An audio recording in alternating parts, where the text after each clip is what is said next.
თბილისის საკრებულოში ამ წუთებში ნაციონალური მოძრაობის წარმომადგენლები სატრანსპორტო სამსახურის უფროსის მოადგილეს უსმენენ. ფრაქციის ხლომაზე მთავარი განსახილველი საკითხი თბილისის საცობების პრობლემა იქნება.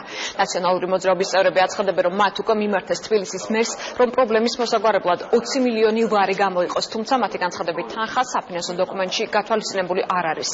თბილისის სატრანსპორტო სამსახურის ინფორმაციით კი ყველა საკითხი თბილისის გენერალურ გეგმაში იქნება გათვალისწინებული.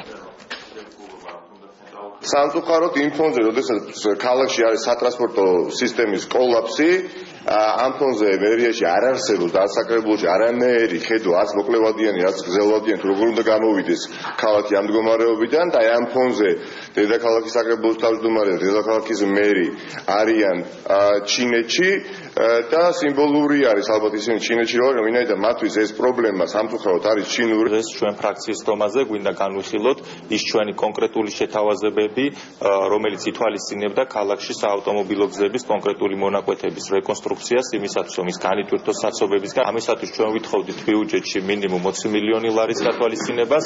ჩვენ ასევე მოვითხოვთ მოვისმენთ ტრანსპორტის სამსახურის პოზიციას ჩვენ შეთავაზებებთან ასევე საკუთარ ხედვას, თუმცა ხაზგასმით უნდა აღნიშნოს, სამწუხაროა ტრანსპორტის სამსახურის უფროსი არ ესწრება შეხვედრას, ესწრება მისი მოადგილე. გაგრძელი არის, რა თქმა უნდა, ინფრასტრუქტურის განვითარებაში. სატრანსპორტო ინფრასტრუქტურის რაც ხორციელდებოდა წელს 2014 წელს, ანალოგიური განხორციელდება 2015 წელს.